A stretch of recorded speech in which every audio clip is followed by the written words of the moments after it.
पारिजात का पुष्प, हार श्रृंगार का फूल, ऊपर से सफेद, नीचे जो उसकी डंडी होती है वो थोड़ी नारंगी होती है, संतरे के कलर की होती है, नारंगी कलर। महाराज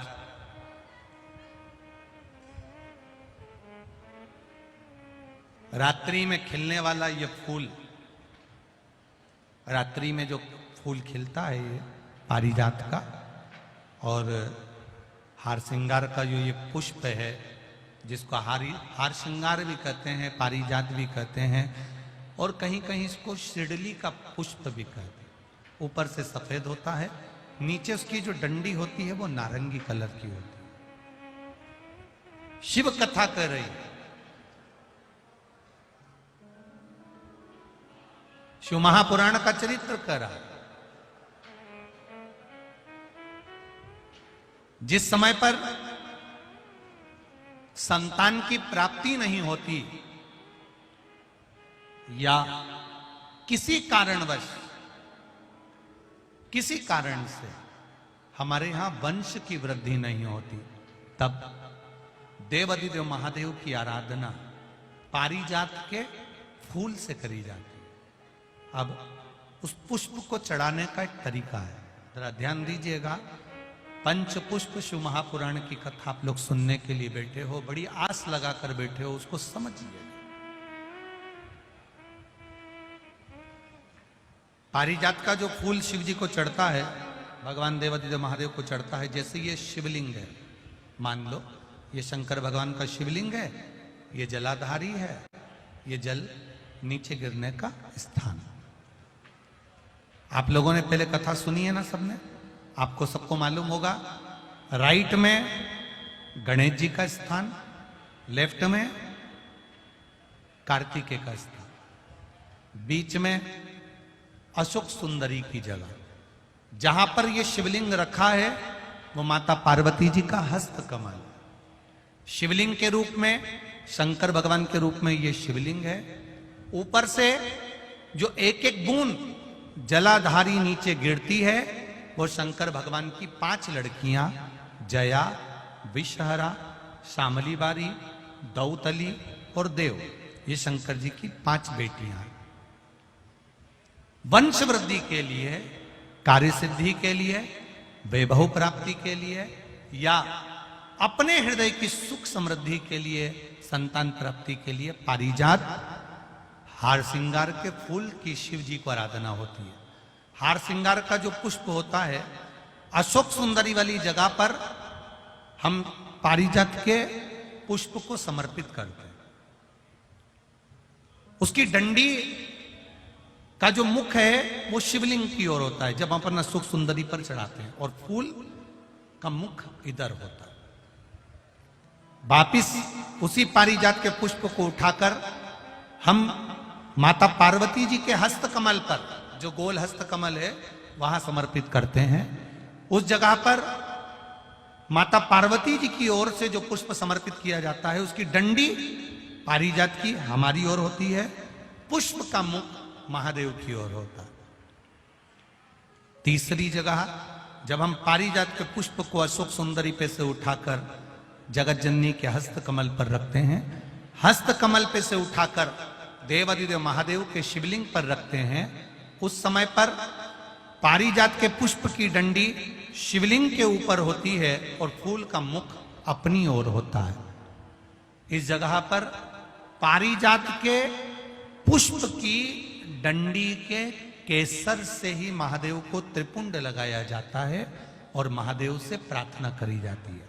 अब पारिजात के फूल का केसर कैसे बनाना है वो भी एक बार आप लोग अच्छे से समझे।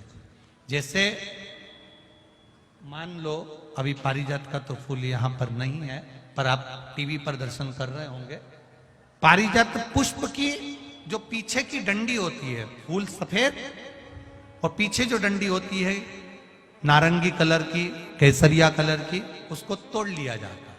तोड़कर ऐसी 25-50 फूल की पीछे की डंडी को तोड़कर उसको रख दिया जाता।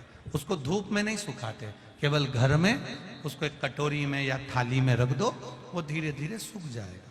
सूखने के बाद उसको पीस लो, पीसकर उसका चंदन तैयार हो जाएगा पारिजात फूल की उस डंडी का।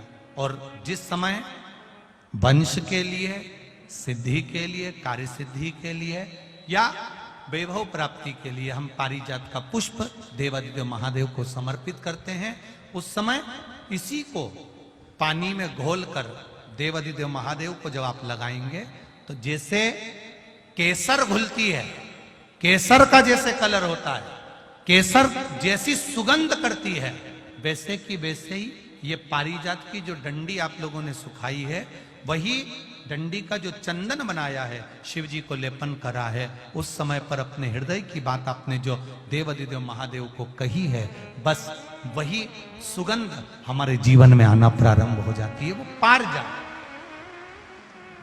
हार श्रृंगार।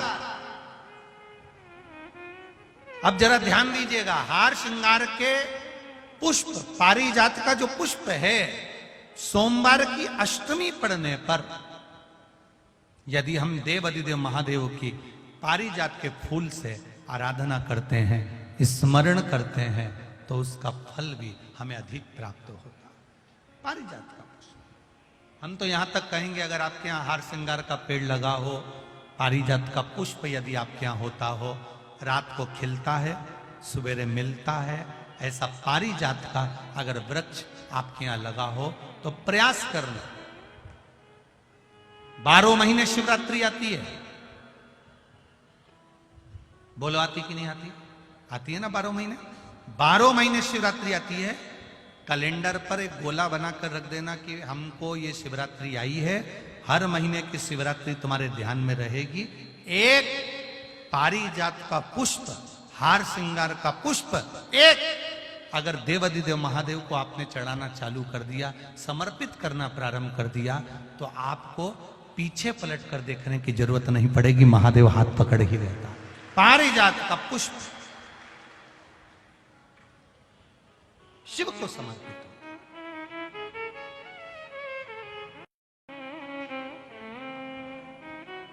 सफेद कलर का पुष्प है, आप टीवी पर दर्शन कर रहे होंगे, केसरिया कलर की, नारंगी कलर की उसकी डंडी है, भगवान शिव को समर्पित पारिजात। जब हम देवादिदेव महादेव को जल समर्पित करते हैं, भगवान शंकर को जब हम जल चढ़ाते हैं, उस समय पर भी भगवान को, अगर तुम्हारे पास में थोड़ा सा पारिजात की जो डंडी है सुखाई है, आपने पारिजात फूल के नीचे की जो डंडी है उसको तुमने सुखाकर अगर चंदन बनाया है, तो वो चंदन आप प्रतिदिन भी देवादिदेव महादेव को समर्पित कर सकते हो। पारिजात पुष्प। एक बात और हमारे स्मरण में रहे,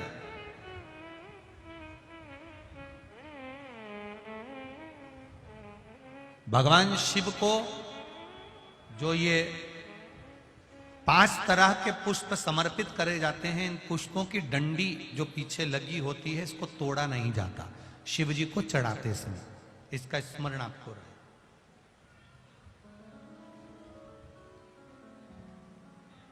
तीन शिवालय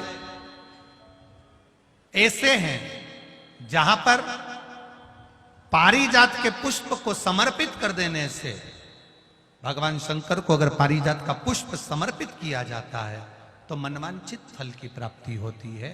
पहला, मां नर्मदा से निकला हुआ कंकर नर्मदेश्वर महादेव। अगर कहीं नर्मदा जी के कंकर से शिवलिंग बना हुआ है तो मां नर्मदा के शिवलिंग पर पारिजात का पुष्प समर्पित होता है। दूसरा, जो शिवालय एकांत में हो,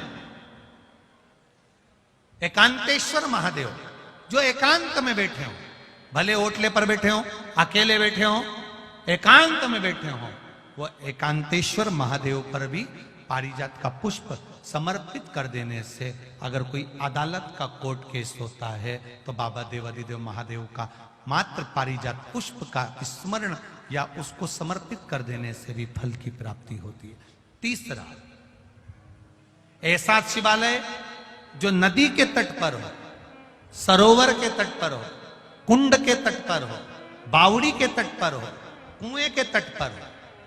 आप सब लोग तो ग्रामीण क्षेत्र के निवासी हैं और जितने लोग भी कथा सुन रहे हैं आस्था चैनल पर, फेसबुक, यूट्यूब पर, सबके स्मरण में होगा, पहले हमारे जो पूर्वज होते थे वो कुआं बावड़ी के पास में शंकर जी का शिवलिंग रख देते थे। ध्यान में होगा, जिसको स्मरण में होगा उसको मालूम होगा। शिवलिंग लाते थे और जहां कुआं होता था, बावड़ी होता था, तालाब होता था, नदी होती थी, उसके तट पर, उसके पास में शिवलिंग रख देते। कारण क्या है? किसी जलाशय, कुआं, बावड़ी, तालाब, नदी, सरोवर, इसके पास में जो शिवलिंग होता है, उस शिवलिंग को बहुत सिद्ध करने की जरूरत नहीं होती। स्वयं गंगा मैया उस कुंड बावड़ी के रूप में रहकर शिवलिंग को सिद्ध कर देती है और वहां स्वयं विराजमान हो जाती है महाराज।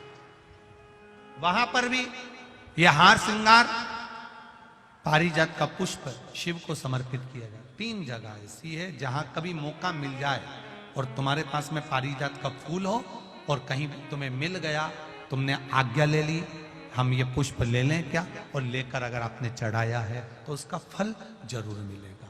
पारिजात, हार श्रृंगार का पुष्प। चंदन भी प्रयोग कर सकते हो उसको, चंदन। महाराज शिव पुराण कर